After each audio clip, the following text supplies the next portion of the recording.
Also, there is another tomato growing in Campania region that they use often for the tomato sauce when it comes to the dishes, the pizza, and also for the pasta, and it's the San Marzano tomato. But also they have their own wine. For instance, this wine is called Lacrima Christi. There is a whole Greek mythology legend about this wine, and it means tears of God, Lacrima Christi. So also they have their own Vesuvius wine. Often when you are in local shops, also on the Amalfi coast, you can find it. Also easy to recognize since the label, it's a picture of the volcano.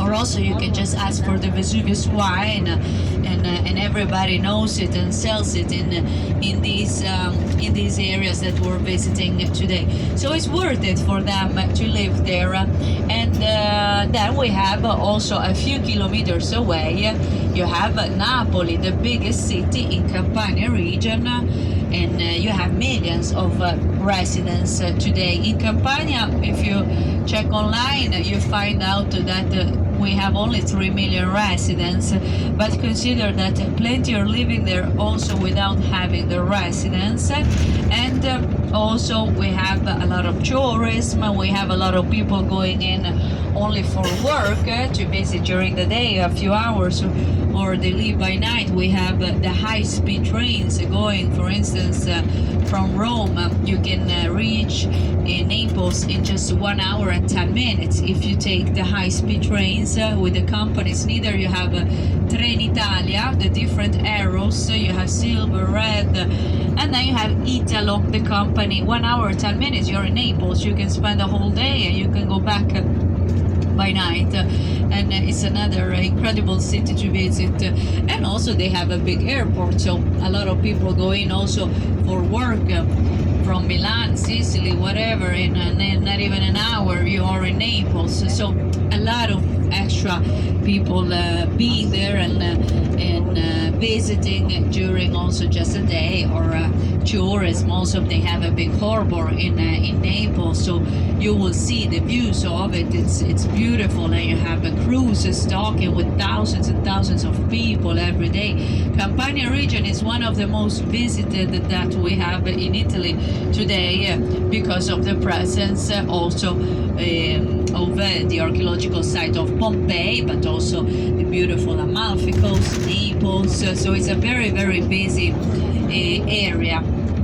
And also, by the way, since we're now crossing in a few seconds the border, you will see a sign soon on the right hand side of the bus. The name, the region Campania, today it means only fields, but they had already the ancient Romans a nickname for this region. They used to call it Campania Felix. Felix is a Latin word and it means happy land, because it has to do with the fertility thing of the soil. They already discovered that, the ancient Romans, that you can plant whatever you like, and it grows and grows in a beautiful way. You see it there to the right now, the sign. Lazio region is now ending, and officially we're entering into Campania region. So from now on we are already in the right one, and as you can see we have a very rich vegetation surrounding. You will see beautiful crops throughout the day, many nice also olive trees, vineyards. So agriculture is a big also resource. The names also of Naples, for instance, Neapolis, it's two Greek words, two ancient Greek words. It means new city, Naples. Also because here in South Italy, because Campania region is considered already South Italy, over here we used to have a Greek colony before the ancient Romans conquered these areas. Italy, the country, before the ancient Romans and the Roman Empire, before that Republican age, the city of Rome started to become bigger and bigger, and eventually the Romans, the army, they defeated the smaller tribes and the bigger civilizations living here before them. In South Italy we had the Greeks. This was a Greek colony. We used to call it Grecia Magna, Magna Grecia. And again, we have proof of that because of the names of the cities. Naples, also we have Herculeanum. We will visit all Pompeii, but the second town hit in the 79 AD was also Herculeanum, where you have another archaeological park today visitable, smaller than Pompeii, but the name Herculeanum from the Greek mythology, Hercules. There is another one, Torre del Greco, the Tower of the Greeks. So still we can witness these ancient Greek origins here in South Italy. Eventually the Romans, they defeated the Greeks and they extended their territories. Doing that, they needed to reach these new areas. And they always built, in that case, a new road. You know, when they say all roads lead to Rome, that is true. And from Rome, we have this very famous, and it's a beautiful place also that you can visit in Rome. It's called the Appian Road. Via Appia, we say in Italian, and that one is basically parallel to us. As I said, this is a modern highway, the A1, but parallel on the left-hand side in the inner land. We have check factors, so you can also check online if you like, and that one was built in the 4th century BC. Many years ago, 2,400 years ago, and that was when the Romans defeated the Greeks. So they built the Appian Road going from Rome to reach these new cities, new colonies, and we have plenty of those all around preserved, like a huge network of Roman roads. But this one was definitely the most renowned. The Via Appia was also called by the ancient Romans Regina Viarum, the queen of all roads. And in Rome, they have also there an archaeological park called the Archaeological Park of the Appian Road. I totally recommend, if you have a couple of hours of your free time, it's a beautiful place to just enjoy also a walk. It's free to do that. You can see the real original road with the basalt stones. It's surrounded by this big park. You can get incredible pictures because all along the road you have these remains of monumental tombs from the Roman Empire, and even before that, the remains of these big family mausoleums, as they call them. And then, for instance, you could, if you like, also visit the catacombs over there. Rome is the only city in Italy with so many catacombs. Those were big underground cemeteries, huge. You have to imagine like a big lasagna. Imagine a huge lasagna on different layers with all of these tunnels and labyrinths with thousands and thousands of tubes. And we have almost 70 catacombs surrounding the ancient historical center. If you put together the extension of all of those, you can literally walk underground from Rome to Florence. It's something extraordinary. And you can still visit many of those. Two of the most ancient ones are on the Appian Road. Very interesting. Unless you're claustrophobic, then I don't recommend it because it's all underground. All of these tunnels can be creepy in that case. But those were reserved only for the early Christianity living in Rome. The early Christians, in the beginning, they were persecuted, so they started to dig these underground cemeteries. They didn't have their tombs all open air.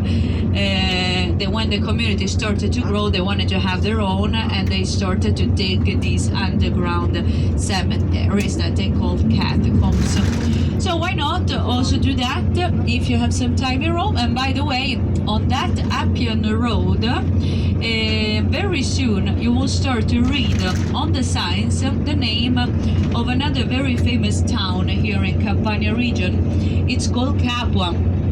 Capua town was famous more than 2,000 years ago during the ancient Roman time, because in Capua, according to the ancient literary sources, we used to have the best gladiator school. And also Rome used to buy their gladiators here in Capua town. It's a few kilometers away. Over there it is exactly where Spartacus started his revolt against Rome. We all remember that famous gladiator, poor slave Spartacus, and he got sick and tired together with his other friends of Rome. They managed to gather almost 50,000 men in South Italy and started this huge revolt until the ancient Romans they defeated them all, because if you remember the TV shows, movies, books, whatever, they never made it, Spartacus and his friends, and 6,000 of those poor men, they were all crucified along the Appian Road, going from Capua up north towards Rome. Imagine 6,000 men crucified along the road, something very, very eerie. But that was one of the most definitely violent executions that the ancient Romans had during that time, and it was also reserved only for the non-Roman citizens, like slaves or other non-Roman citizens, because the citizenship it's an invention of the ancient Romans. They also had it like we have today, and you had many benefits if you were a Roman citizen. For instance, once every month, you could get for free the man of the house, only for him and his family. He could get for free grain, free olive oil, even free wine if you were a Roman citizen. And then you had your rights. So if something happened to you, you ended up in trouble, you get arrested.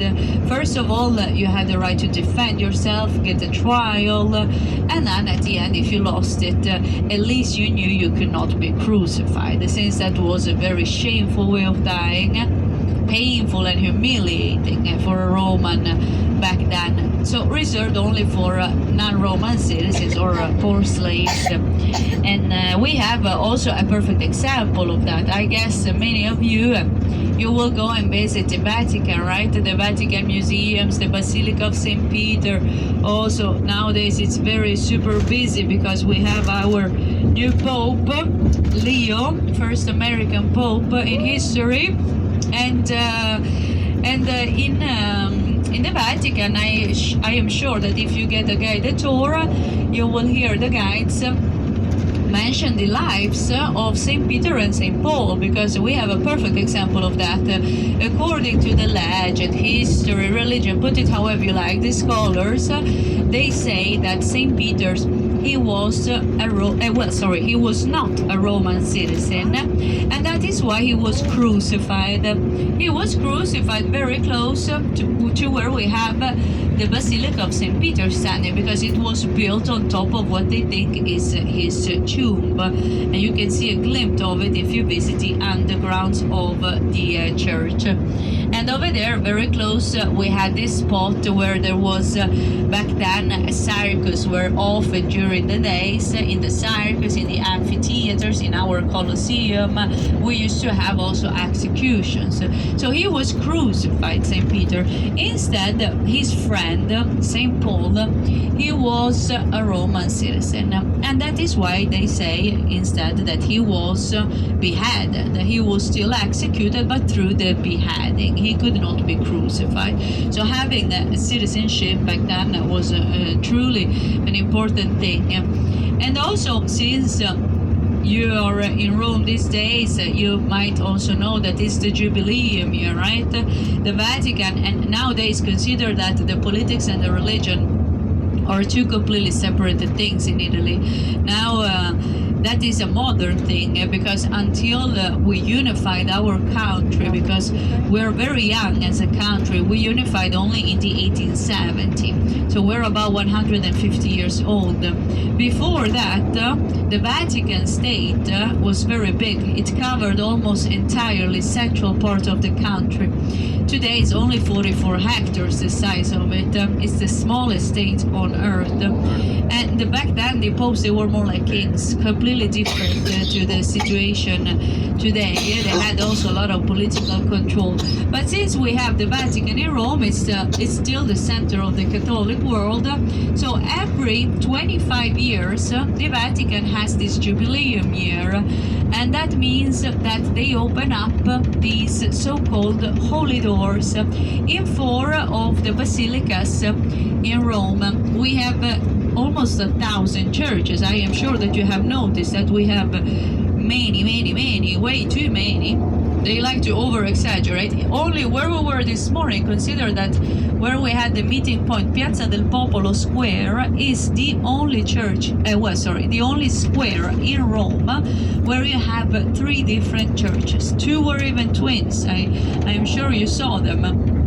And we have 987 churches, almost 1,000. 4 of those has these so-called holy doors, and according also to the religion, they say that if you pass through those during the jubileum year, then all your sins get solved. So that is why also thousands of pilgrims are coming this year. It's very busy, the Vatican, and then we had also Pope Francis who passed away, and a new Pope. So why not also take a chance and visit these 4 basilicas? It's the Basilica of St. Peter, the Basilica of St. Paul. Then you have the St. John in Lateran, which is our cathedral in Rome, first church ever constructed in Rome, St. John. And then you have the 4th one, which is also very busy these days, St. Mary the Major, because over there Pope Francis chose to be buried, right? We have his burial place there, so nowadays you have lines also there. It's free to visit, but he wanted to have his very humble burial place, since he was very devoted to the Virgin Mary, and an icon preserved in that basilica. So why not, my friends, if you have seen a lot during your days, maybe get a chance to pass through the holy doors. Now everybody, you saw the sign, we passed it to the left. Well, you have more than one coming. Capo Town, it was written 17 kilometers away. So in a few minutes we have it on the right hand side, where